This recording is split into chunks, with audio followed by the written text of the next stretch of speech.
a South Indian instrument called mridangam, and many actual North Indian drums that the Mughals brought with them, and so many Muslims brought over the ages.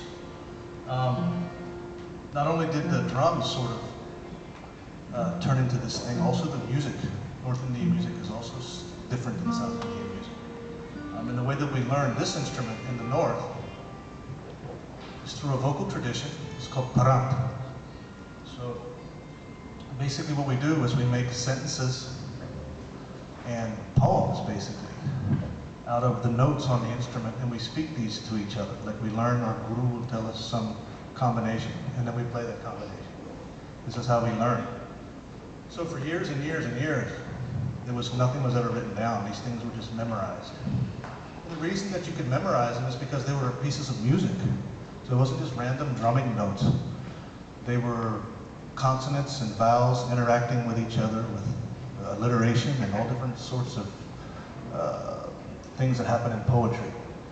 So how that happens is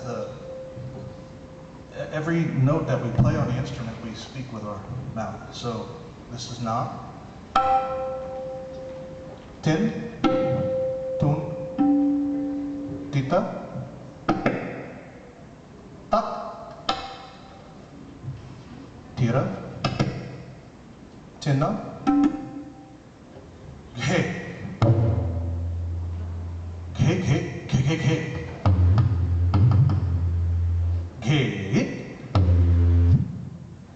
So this note, or this drum over here called the dhaga or the baya, depending on where you're at in India. It's interesting also because the drums have different names in India. India is sort of bound by its borders. There's so many subcultures and cultures within states, and this is called a dhaga, a baya, a tugi, so many things. So when you put note combinations together, then you get different notes. So this na plus the ghe becomes dha. Tet plus the ghe equals tet.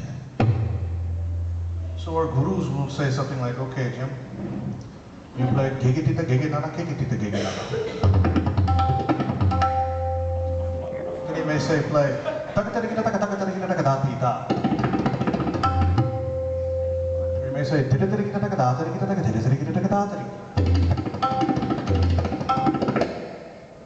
So what I'm going to teach you guys is sort of a folk rhythm that we play on tabla. This is called keherwa tal. Tal is basically time. So all of our sort of cycles that we play in have tal at the end of it.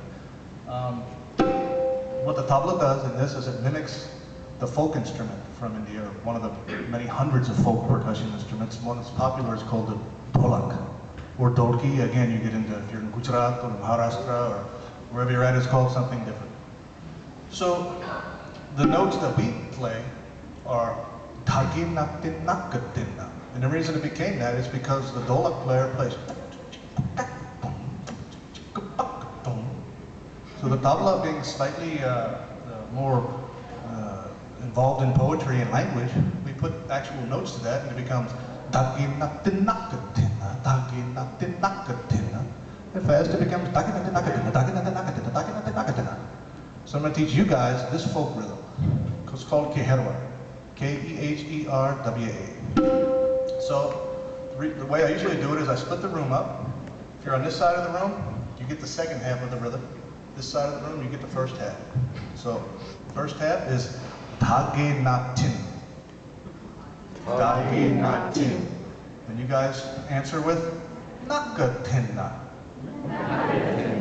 So you see there's like this conversation going on because we put kali into these things. And kali is an unaccented portion of the rhythm, and it's what gives Indian rhythm its unique sort of swing. Oh, you're fine. Dhage natin nakatina. So here we go. Dhage natin nakatina. Dhage natin nakatina. Dhage natin nakatina. Good. Now let's everybody say the whole thing together. Dhage natin nakatina. Dhage natin nakatina. Hold on. You have to say that nakatina with some attitude. Right? Dhage natin nakatina. You know what dhage natin nakatina. No one will play with you. So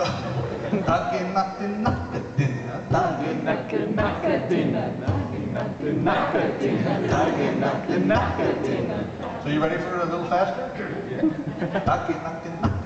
I like it. Come on.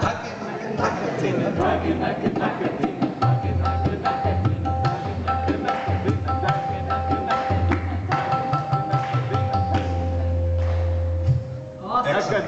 Very good.